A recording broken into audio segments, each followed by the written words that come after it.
How do we know that relativism ruins your mind and soul? Meet the student at Johns Hopkins University who thought he was a cow. Is it possible for the majority to ever be wrong? Functionally, no. So if I thought you were a cow, and all the people here on campus thought you were a cow, would that make you a cow? For all practical purposes, yes, actually. Functionally, you would be a cow. Yes. This muddled way of thinking, or not thinking, is called relativism. It's a widespread problem, especially on college campuses. All the clips I'm going to show you demonstrate how bad it can be when TFP volunteers stand up for moral values and oppose abortion and transgenderism on campus. So what's the best way to fight back and win the debate? Keep watching because I'm going to give you 7 ways to dismantle relativism and defend the truth. But before we get started, please subscribe and click on the bell icon button to get new videos in the future. By subscribing, you'll help TFP Student Action build a network of young Americans to defend moral values.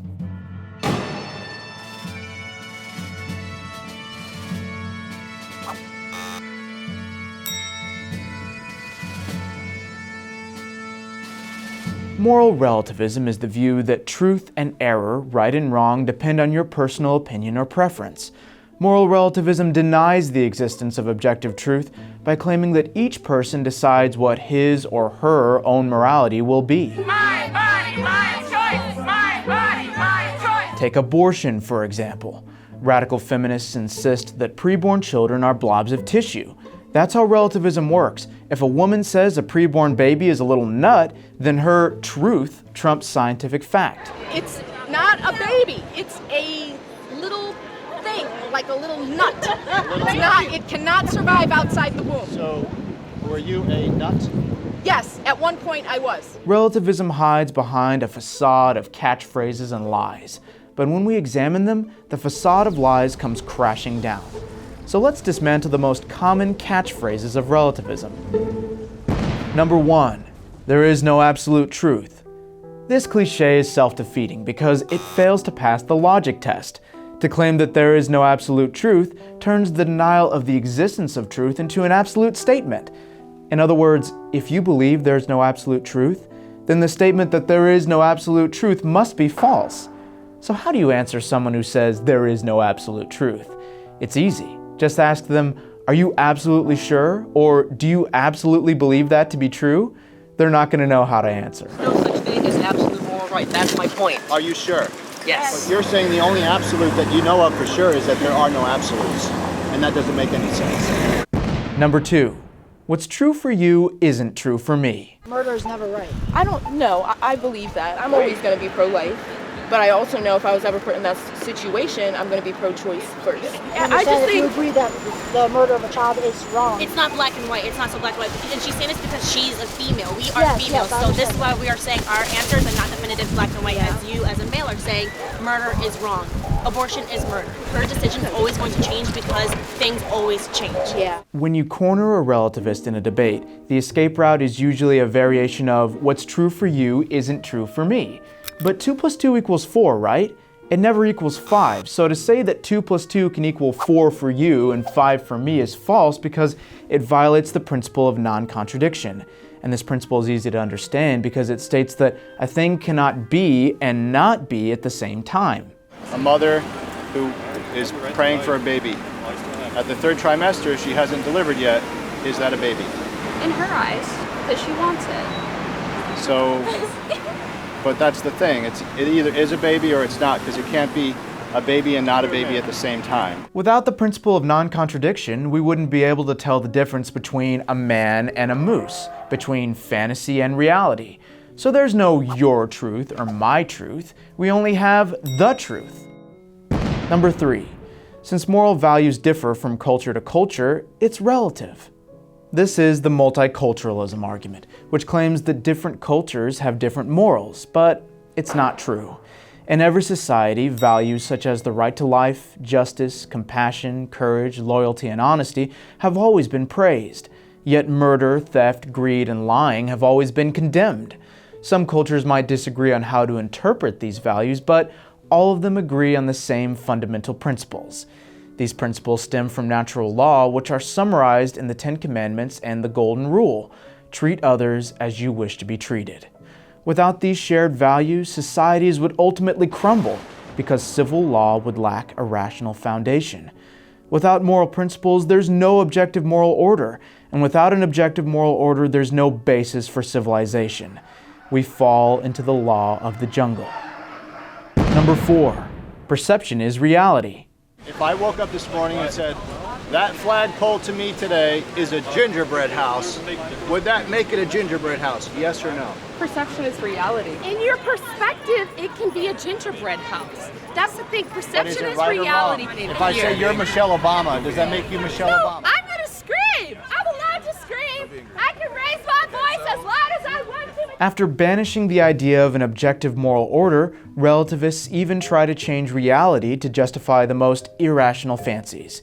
For example, when TFP Student Action volunteers went to Bloomsburg University to oppose gender theory, the debate there took a strange turn.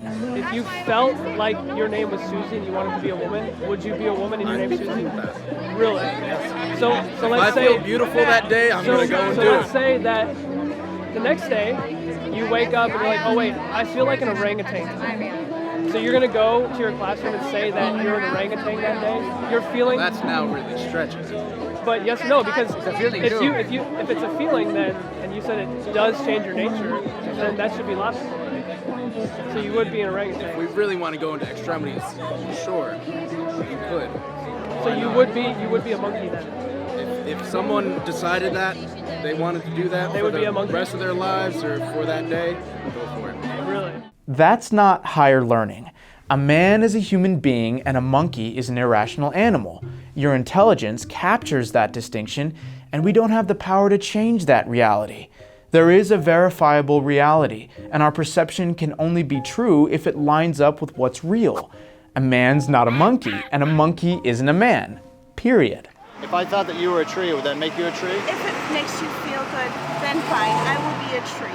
You would be a tree? Yes, I would be a tree. Number 5. If the majority believes it, it has to be true. Is it possible for the majority to ever be wrong? Functionally, no. I mean, obviously, you can assert something, but if people don't agree with that, it doesn't really matter to them. There are universal truths, okay? How do you know there are? Because you say they are? Because I have reason. I have the moral certainty that they're correct. If everybody believed that the world were flat, would it make the world flat? We're discussing Effectively, something. yes, actually. It would? Yes. The world would be flat because of somebody's opinion? Again, a thing is what it is by its own nature. What the majority or minority of people think doesn't define truth. Just as an individual can be wrong, a group of people can also be wrong. For example, at one time, some people thought the world was flat. Did their opinion make the world flat? No. As St. Augustine said, right is right even if no one is doing it. Wrong is wrong even if everyone is doing it. Number 6.